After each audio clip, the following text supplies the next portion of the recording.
2023년의 시작을 축하했던 게 엊그제 같은데 벌써 절반이 훌쩍 지나버렸습니다. 작년과 비교했을 때 여러분의 지난 6개월은 어떠셨나요? 저의 지난 6개월은 엄청난 행운이 찾아온 건 아니지만 작년에 힘들고 괴로웠던 일이 많았던 터라 올해는 소소한 일상 자체가 큰 행복으로 다가오네요. 앞으로 남은 날도 큰 행운보다는 일상의 작은 행복으로 잘 마무리되었으면 좋겠습니다. 한 해의 절반인 6월을 마무리하며 작년 6월의 사건이 생각나 사연을 보내게 되었어요.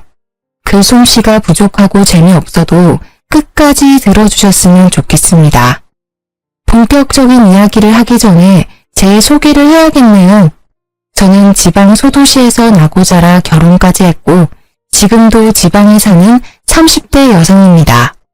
아기는 없고 20대부터 인터넷 쇼핑몰을 운영했어요.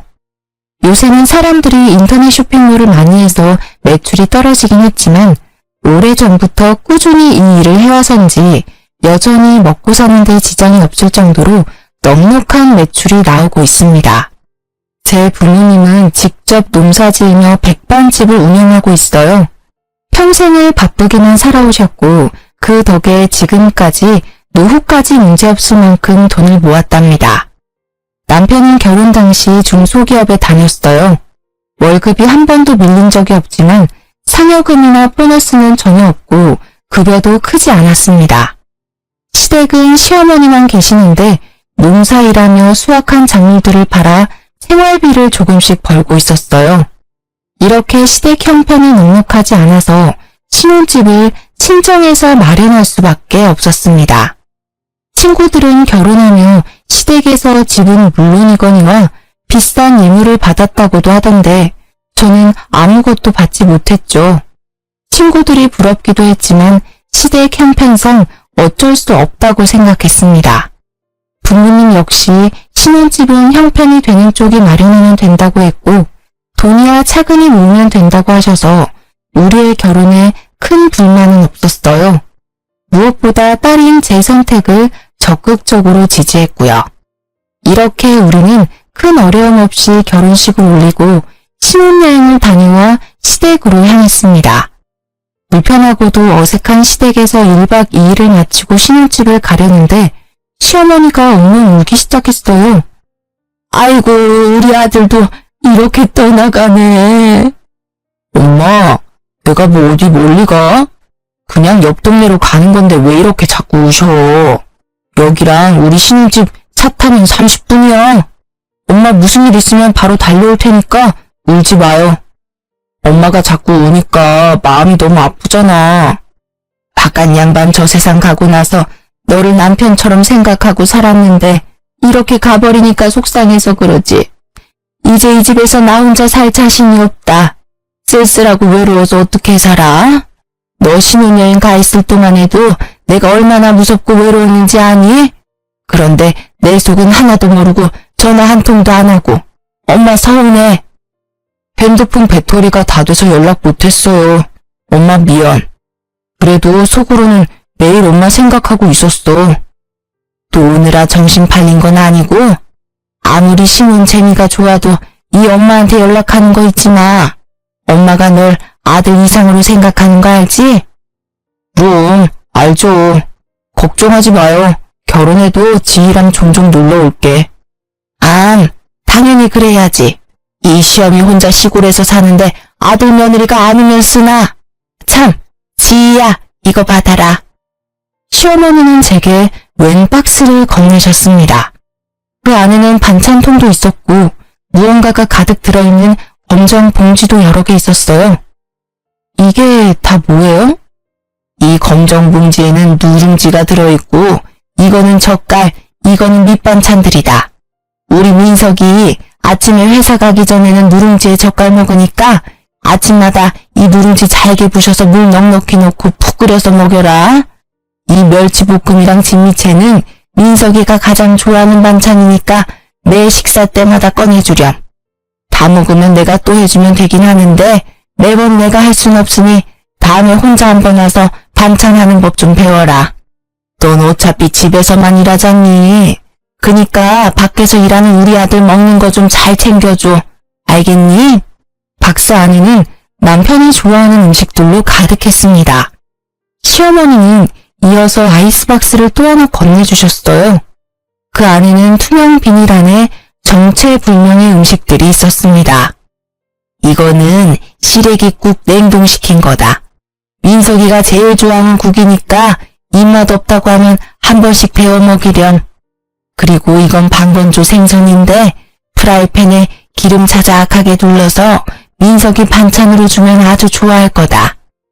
생선이요? 한견매 때도 말씀드렸다시피 어릴 때 생선가시가 목에 걸린 적이 있어서 그 뒤로 생선이라면 질색이에요.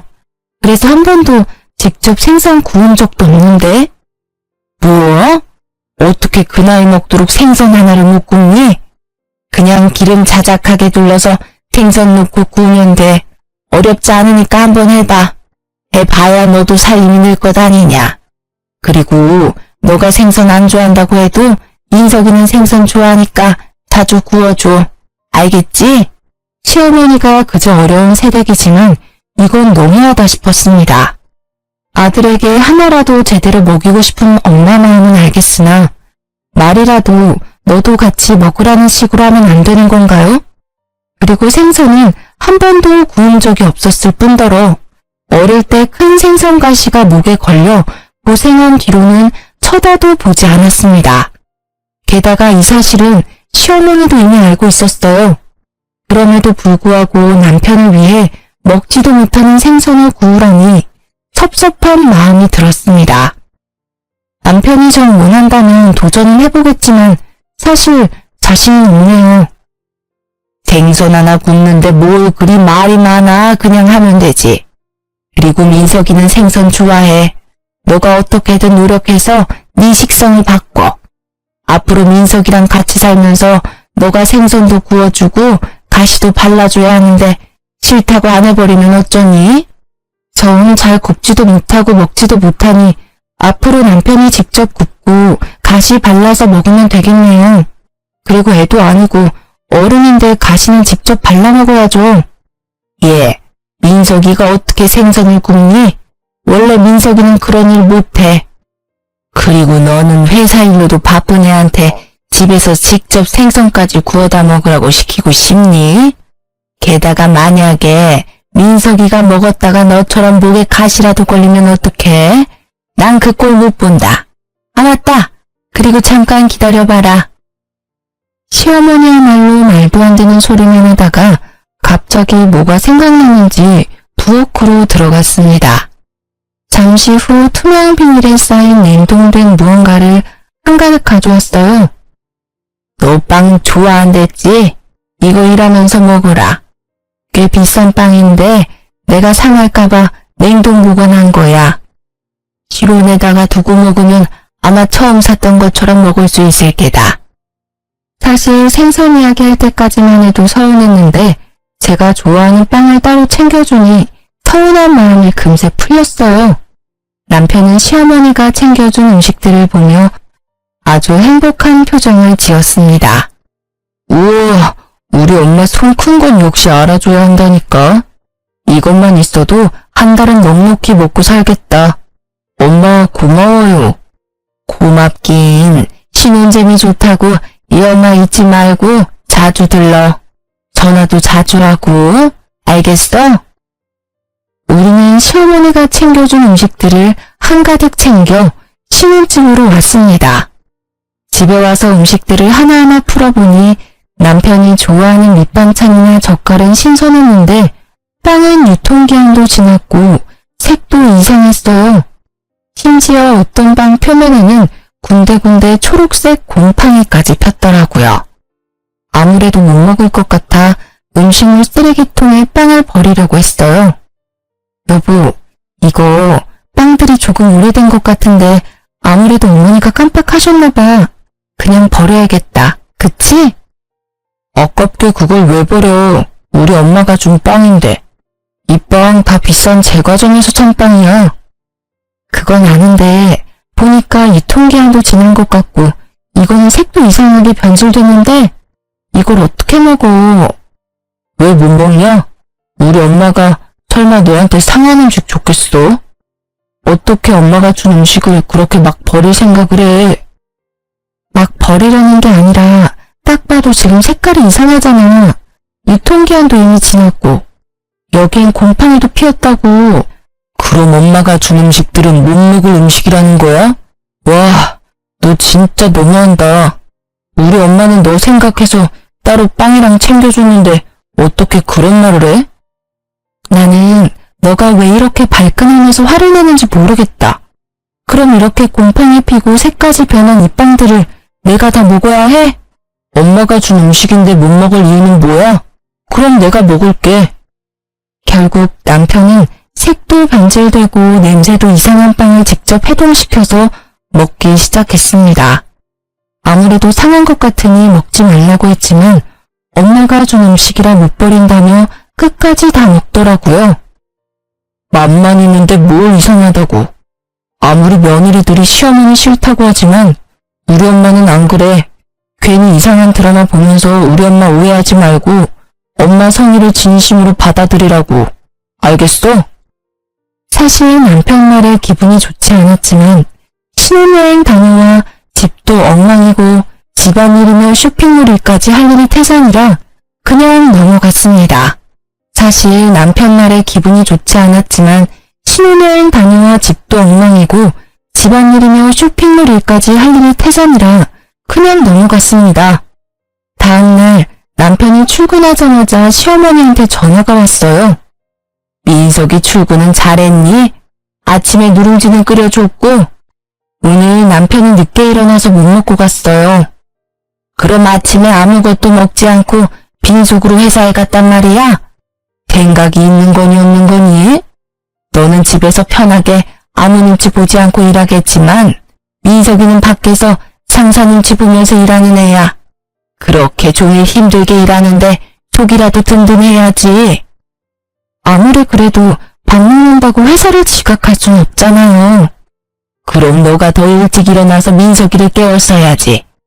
내일부터는 하루도 빠짐없이 누룽지 먹이도록 해. 나랑 있을 때는 아침 걸은 적이 없는데 걱정되는구나. 참, 그건 그렇고 어제 줬던 빵은 먹어봤니? 저는 안 먹었고 남편만 먹었어요. 남편만 빵을 먹었다는 말에 시어머니는 당황했는지 말을 제대로 하지 못했습니다. 뭐라고? 그니까 우리 민석이가 그 빵을 먹었단 말이야? 왜? 빵도 안 좋아하던 애인데. 왜요? 남편은 그 빵 먹으면 안 될 이유라도 있었나요? 그거 유통기한 지난 건데. 설마 그 빵도 유통기한 지난 거 알고 계셨어요? 사실 어제 버리려다가 남편이 아깝다고 버리지 말라길래 유통기한도 지나고 곰팡이까지 핀 빵을 어떻게 먹냐고 했더니 다 먹을 수 있다며 남편이 기어이 먹더라고요. 그래서 민석이가 그 빵을 먹었어? 네, 끝까지 먹겠다길래 그냥 뒀죠. 근데 곰팡이 피고 유통기한 지난 걸 알고 계셨으면서 저한테 왜 주셨어요? 그 빵 냉동 보관된 거라서 먹어도 되긴 한데 민석이는 워낙 위장이 예민해서 그런 거 먹으면 탈이 나. 비싼 돈 주고 산 빵인데 버리긴 아깝고 내가 먹자니 너무 많고 해서 너한테 준 거지. 아침 너도 빵 좋아한다니까. 어머니, 솔직히 기분이 좋지는 않네요. 아무리 제가 빵을 좋아한다지만 유통기한 지나고 곰팡이 핀 빵까지 좋아하진 않아요. 이제는 그런 음식은 주시지 않았으면 좋겠어요. 어머, 내가 뭐 너한테 독약이라도 줬니? 그리고 빵은 발효식품이라 곰팡이 좀 있을 때 먹어도 괜찮아. 너나 나같이 위장 튼튼한 사람들은 아무 문제 없다고. 내가 너한테 이런 이야기 들으니까 기분이 좋지 않구나. 나 며느리한테 못 먹을 음식물 쓰레기나 주는 그런 시어머니 아니다. 날 뭘로 보고? 기분 나빠서 전화 못하겠구나. 끊는다. 시어머니 말에 저 역시 기분이 나빴습니다. 세상 어느 누가 유통기한 다 지나고 곰팡이까지 핀 빵을 받고도 감사하고 좋아하겠습니까? 솔직히 시어머니만큼이나 저 역시 기분이 좋지 않았어요. 그렇게 전화를 끊고 그동안 밀린 일들을 처리하고 있는데 남편이 창백한 얼굴로 집에 오더라고요. 시계를 보니 아직 점심시간도 되지 않았습니다. 이렇게 빨리 무슨 일이야? 얼굴은 또 왜 이리 창백해? 나 배탈 났나 봐. 배가 너무 아파. 병원에 다녀왔어? 병원에 사람 많아서 일단 약국에서 약만 사왔어. 엄마도 지금 온다니까 엄마가 끓인 죽 먹고 하면 금방 낫겠지. 배탈 났으면 일단 병원부터 가야지. 그리고 걱정되게 어머니한테 전화는 왜 했어? 당연히 내가 아픈 거 엄마도 알아야지. 그리고 나 배탈 났을 때마다 엄마가 끓여준 죽 먹으면 금방 낫더라고. 그래서 죽 끓여달라고 엄마한테 전화한 거야. 저 역시 그동안 크게 아픈 적은 없지만 아파도 부모님이 걱정할까봐 굳이 말하지 않았거든요. 그런데 남편은 저와 생각이 많이 달라 보였습니다. 결국 남편 전화에 시어머니는 바로 달려왔어요. 민석아, 우리 민석이 괜찮아? 지희야, 너는 그러게 왜 그 빵을 민석이에게 먹였어? 내가 너 먹으라고 줬지 언제 우리 민석이 먹이라고 줬어? 너는 왜 그 빵을 민석이한테 줘서 우리 아들 이렇게 아프게 만들어? 너가 먹었어야지 너가. 어머니, 그럼 제가 배탈이 났겠죠. 그러게 애초에 유통기한 지나고 곰팡이 핀 빵 안 주셨으면 이런 일도 안 생겼잖아요. 됐고, 민석이 먹을 죽이나 끓여와. 냉장고를 열어보니 죽을 끓일 만한 마땅한 재료가 보이지 않아 어쩔 수 없이 쌀만 넣고 흰 죽을 끓였습니다. 배탈이 난 거니 괜히 이것저것 넣고 끓이기보다는 이게 더 낫다고 생각했어요. 정성 들여 열심히 끓였는데 시어머니가 죽을 보더니 혀를 끌끌 차더라고요. 아픈 사람한테 뭘 건 흰죽이 뭐니? 아무래도 배탈 났으니 괜히 다른 거 먹으면 더 탈이 날 것 같아서요. 배탈이 나서 아무것도 못 먹으니 더 영양가 있는 재료를 넣어야지. 시어머니는 제가 끓인 죽을 그대로 버리고는 집 앞 마트에 가서 한우 소고기를 사왔습니다. 그리고는 소고기를 잔뜩 넣고 죽을 끓여서는 호호 불어서 직접 먹이기까지 하더라고요. 다 큰 성인이 배탈 났다고 쫓아와서 죽까지 끓여다 먹여주는 모습을 보니 그저 기가 막혔습니다. 화라도 내고 싶었지만 너무 아파하는 남편 앞에서 큰 소리를 낼 수가 없어 그냥 조용히 있었네요. 그 뒤로 한 달 정도 시간이 흘러 6월이 되었습니다. 이번 주 주말에 약속 있어? 특별한 약속은 없는데 왜? 금요일부터 일요일까지 우리 집에 가서 개복숭아 수확하는 일 좀 도와드리자. 엄마 혼자 이 뜨거운 날 농사일 하시는 게 얼마나 힘들겠어. 같이 갈 수 있지? 나야 뭐 그 전날 미리 일해놓으면 갈 수야 있지. 그런데 당신 회사는 어떻게 하고? 금요일에 연차 쓰고 가야지.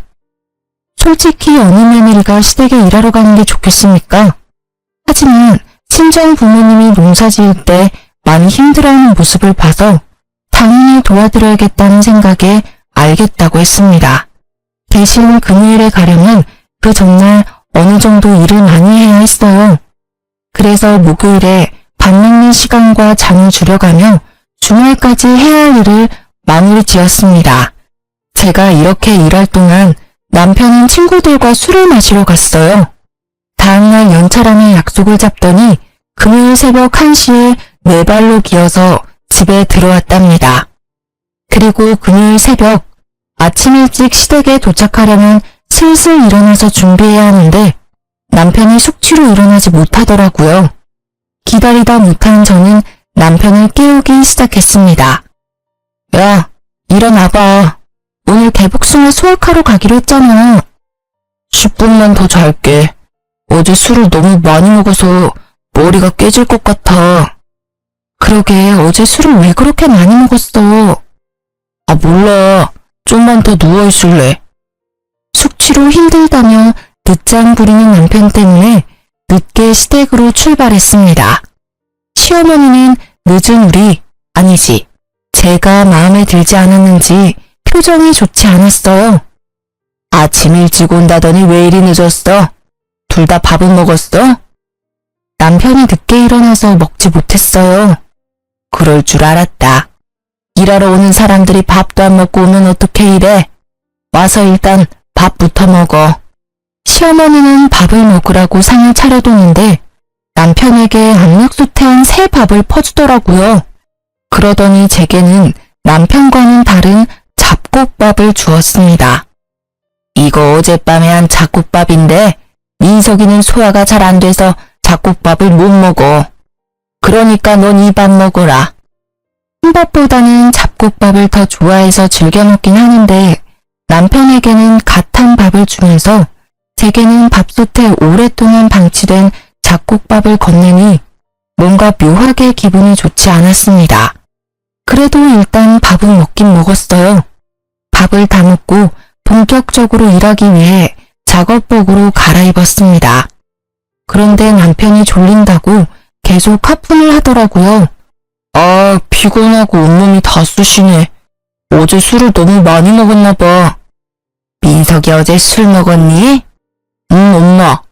결혼식 때 온 친구들이 갑자기 보자고 해서 어쩔 수 없이 술 좀 먹었어요. 너무 많이 마셨는지 머리도 깨질 것 같고 속도 안 좋고 너무 힘들어요. 그래? 그럼 그냥 넌 오지 말고 지희만 보내지 그랬어. 힘들게 너까지 왜 와?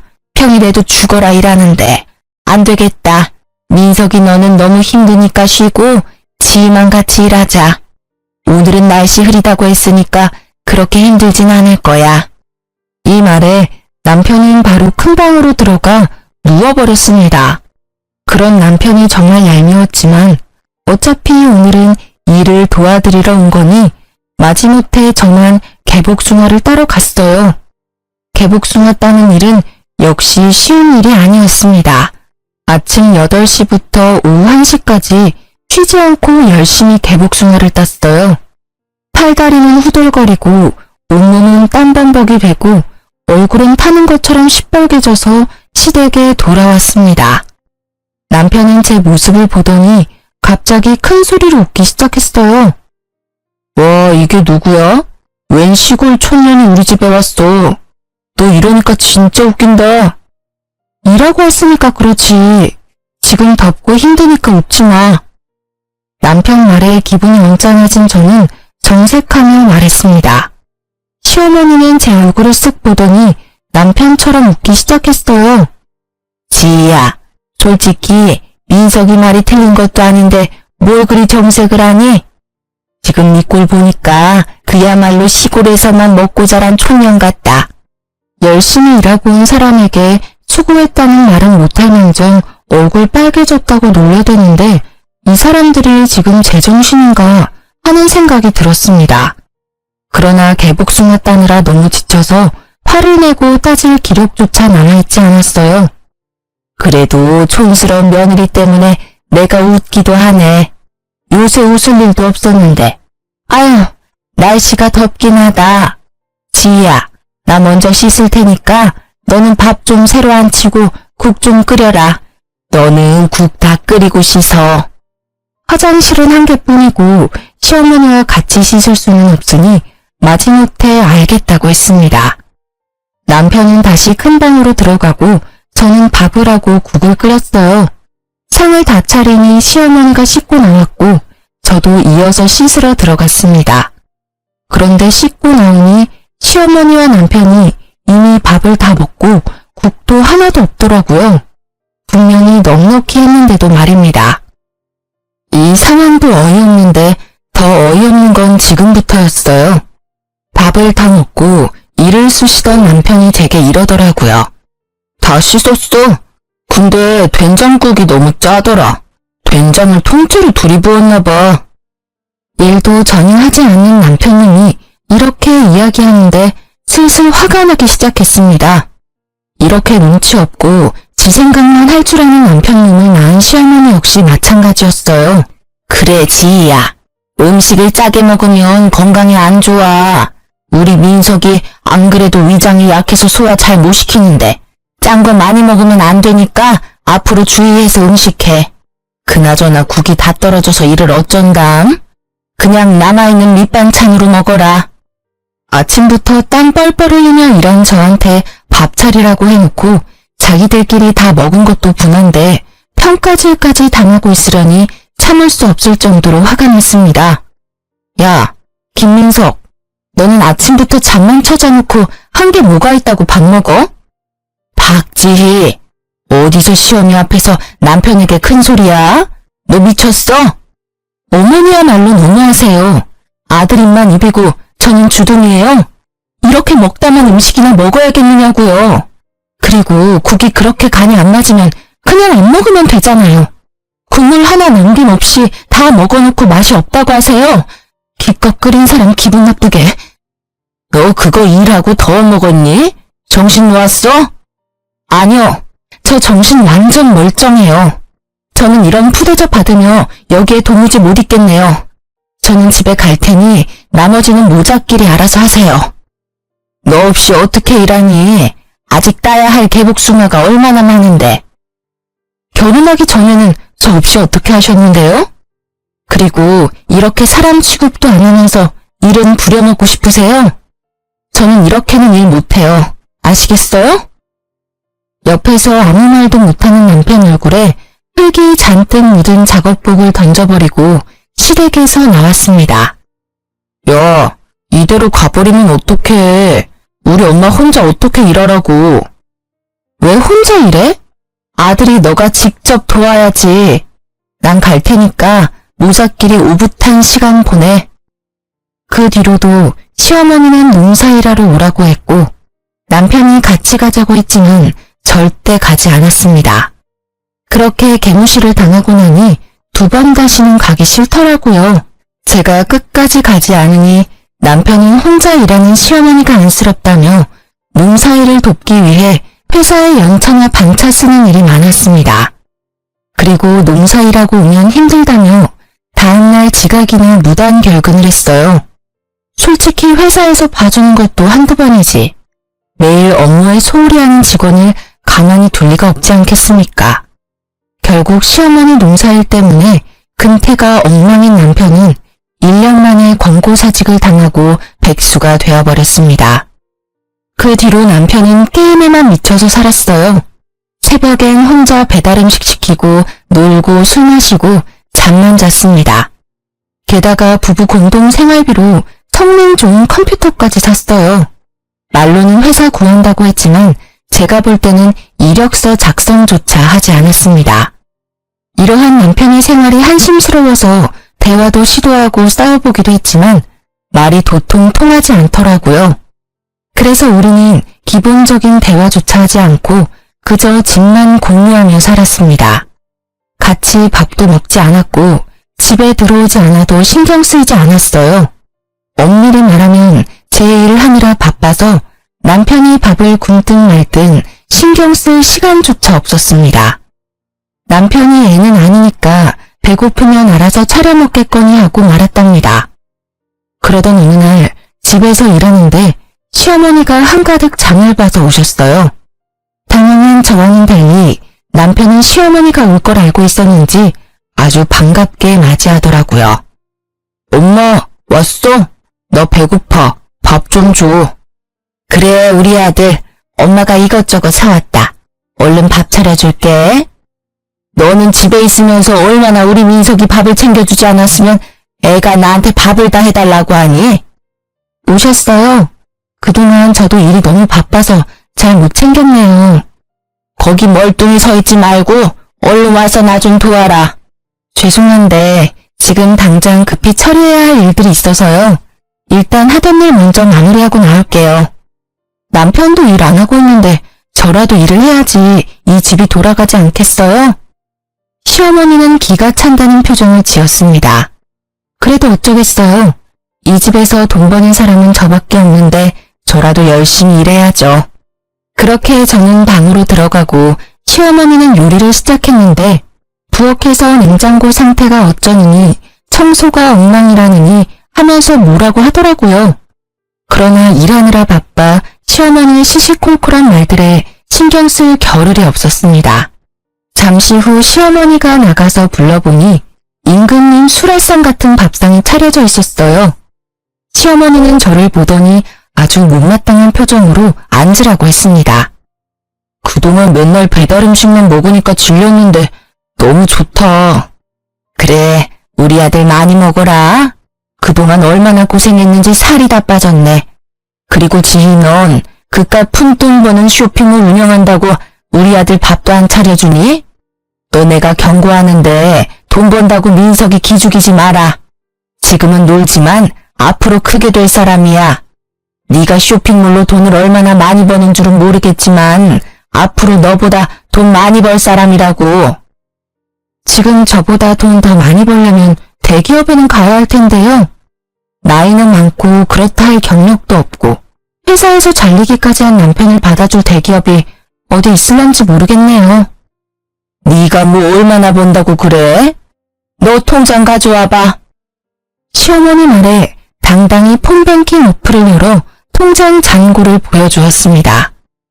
예상보다 많은 금액에 시어머니와 남편이 깜짝 놀랐어요.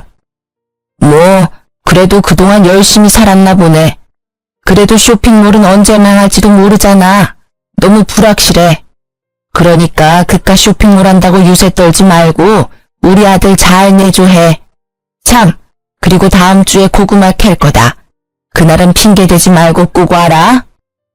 어머니 아들 지금 백수잖아요.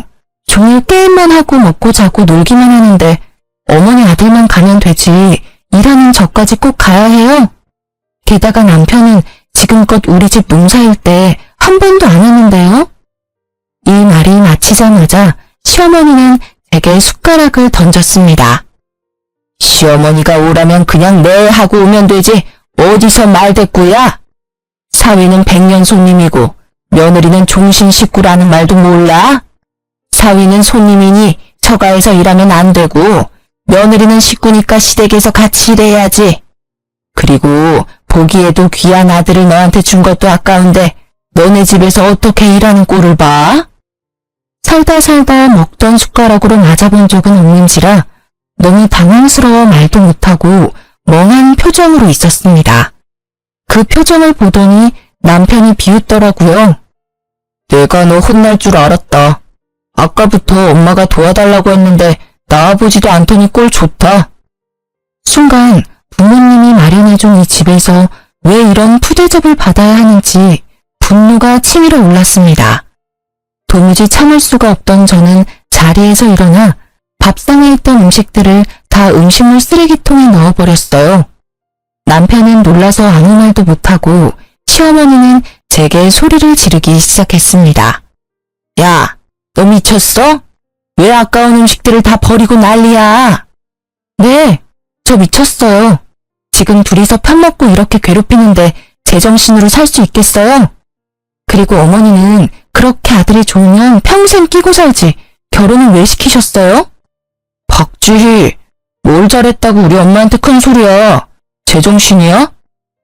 남편은 자리에서 일어나 제 머리채를 잡았습니다. 시어머니는 그런 남편을 말리기는커녕 옆에서 잘한다고 손뼉치고 앉아있더라고요. 우리 아들 잘한다.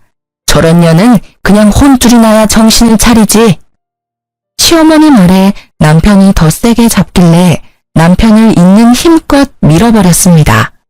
그러자 남편은 순식간에 중심을 잃고 시어머니 앞으로 넘어지며 시어머니와 머리를 세게 박았어요.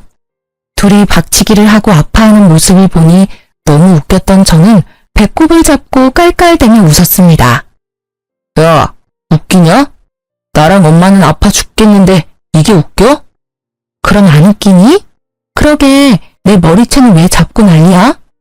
됐고 이제 나 너랑 못 살겠다. 이혼해.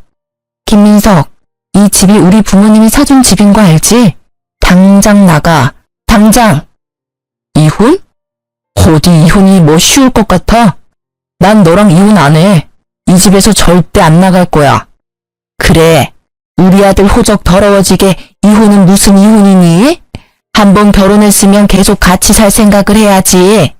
하여튼 요새 젊은 것들은 조금만 수틀리면 다들 이혼 얘기 꺼내지.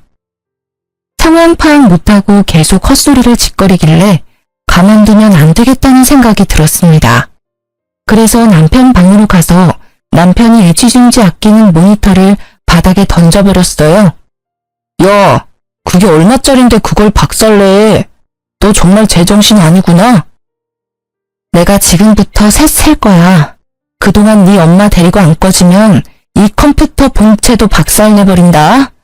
하나, 둘. 잠깐, 망치가 어딨더라? 알았어. 진정해. 일단 나갈게. 나중에 너 좀 진정되면 그때 다시 얘기해.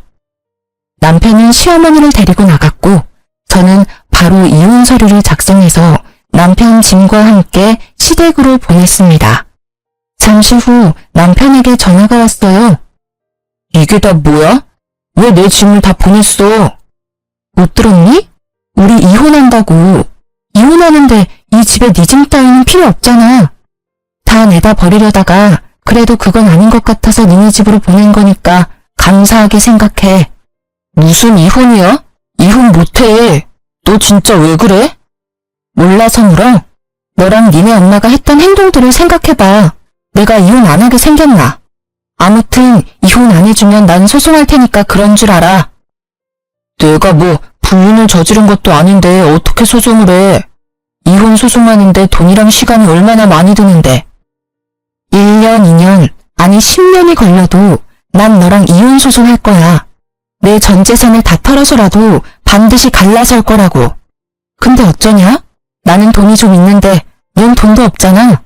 소송까지 가면 너는 보나마나 거지꼴 될 텐데 괜찮겠어? 남편은 제 말에 한참을 씩씩대더니 이혼은 절대 못한다며 전화를 끊었습니다. 그 뒤로도 한동안 이혼 못하겠다고 버티길래 이혼 소송을 진행하니 결국엔 돈 없다고 이혼에 합의하더라고요. 남편과 무사히 이혼 후 저는 신혼집을 팔고 부모님 집으로 들어갔습니다. 남편도 저의 집에서 쫓겨나 그토록 사랑하는 자기 엄마 품으로 돌아갔어요. 이렇게 갈라섰지만 동네가 워낙 좁아서 전 남편 소문이 계속 들렸습니다. 전 남편은 이혼 후 바로 국제결혼으로 재혼했어요. 그런데 전 시모가 외국 며느리에게 반일의 집안일을 엄청나게 시켜댔다고 합니다. 얼마나 시켰는지 동네 사람들이 다들 외국 며느리가 불쌍하다고 말할 정도였대요. 참다 못한 외국 며느리는 집에서 돈 될 만한 것들을 다 들고 한밤중에 몰래 본인 나라로 도망가 버렸다고 합니다. 저한테도 며느리라고 그렇게 무시를 했는데 외국 며느리는 얼마나 악독하게 부려먹었을지 상상이 가더라고요. 반면에 제 쇼핑몰은 이혼 후에도 나날이 성장해서 혼자 모든 일을 처리하기가 버거웠습니다. 같이 일할 직원들을 구하기 위해 인터넷에 구인 공고를 올리고 사무실도 좋은 곳으로 마련했어요. 하루는 사무실에서 바쁘게 일하고 있는데 전 남편한테 한번 보자고 연락이 왔습니다. 이혼하고 힘들게 산다는 소식을 듣기는 해서 꼴이 어떤지 궁금하더라고요. 그래서 사무실 근처 카페에서 만나자고 하고 가보니 전 남편과 전 시모가 세상 불쌍한 표정으로 나란히 앉아 있었습니다. 오랜만이네요. 잘 지내셨죠? 지희야, 잘 지냈지? 너가 얼마나 보고 싶었는지 모른다. 왜요? 그렇게 저를 구박하시더니. 사실 며느리는 식구니까 어떤 일을 시켜도 다 이해해줄 줄 알았다. 원래 가족이라는 게 서로 허물이 있어도 다 이해하고 넘어가잖아.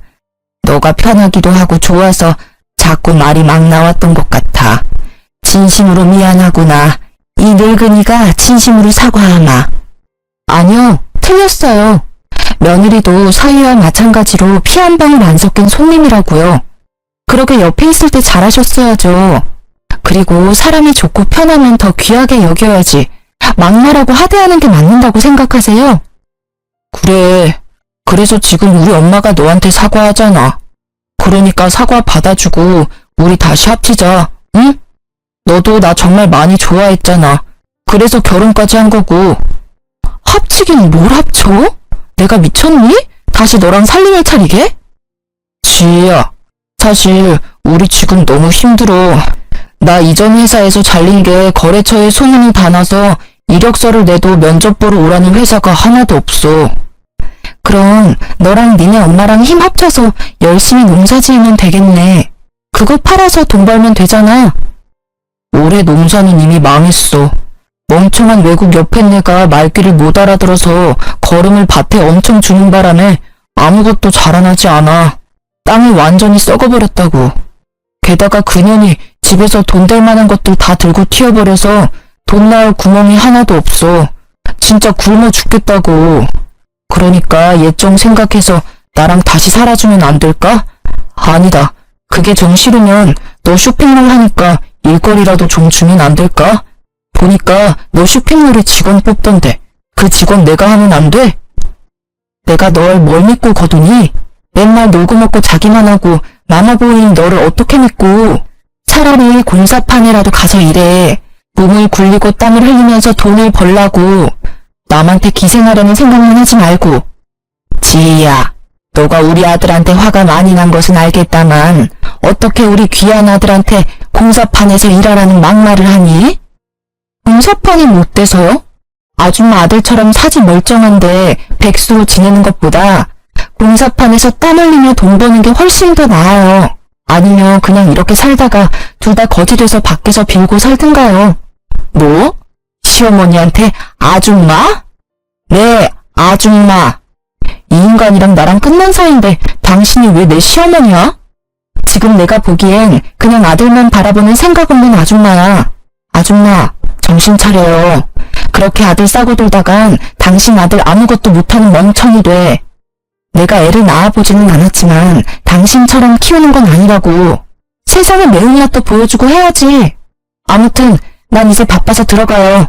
내 충고 명심하고. 이 일이 있었던 후로 2달 정도가 지났을까요? 신축 아파트 공사단지를 지나가다가 우연히 전 남편이 일하고 있는 모습을 보았습니다. 전 남편은 저를 발견하고 도망갔지만 일부러 쫓아갔어요. 아들 사랑 지극한 너네 엄마 애타서 어쩐다니? 내가 공사장이라도 가라고 할 때는 공사판에서 어떻게 일하냐고 하더니 결국엔 내 말대로 돼버렸네? 이거라도 해야지. 일자리도 못 구하고 엄마랑 나랑 굶어 죽을 판인데 손가락만 빨면 살 수는 없잖아. 그래, 지금이라도 정신 차렸다니 다행이다. 한 번뿐인 인생인데 이것저것 하면서 열심히 좀 살아. 그렇게 살다 보면 언젠간 쥐구멍에도 볕들 날이 오지 않겠니? 내가 차마 너한테 잘 되라는 좋은 말은 못하겠다. 안녕. 전 남편은 제 말에 기분이 상했는지 표정이 일그러졌지만 뭐라고 딱히 말을 하지는 않더라고요. 그 뒤로는 전 남편을 보지 못했습니다. 가끔 소문으로는 집을 팔고 다른 지역으로 떠났다고는 하더라고요. 이렇게 완전히 전 시댁과 연이 끊긴 지 벌써 1년이라는 시간이 흘렀습니다. 제 성격이 무던하고 털털하기는 하지만 그래도 이혼이 큰 충격이고 상처였는지 한동안은 몸이 매우 아팠어요. 그래도 지금은 다 극복하고 건강해졌습니다. 다만 결혼 전에도 여름에 복숭아청을 탄산수에 타서 종종 먹었는데 이제는 복숭아만 보면 괜히 화가 나서 아무도 쳐다보지 않는답니다. 보기만 해도 화병이 난 것처럼 머리가 지끈지끈 아프고 심장이 터질 것만 같더라고요. 그리고 지난주 그동안 차곡차곡 모아둔 돈으로 큰 집으로 이사를 했어요. 물론 부모님과 함께요. 아직 집 정리가 안 돼서 엉망이지만 부모님께 큰 효도한 것 같아 너무 뿌듯했습니다.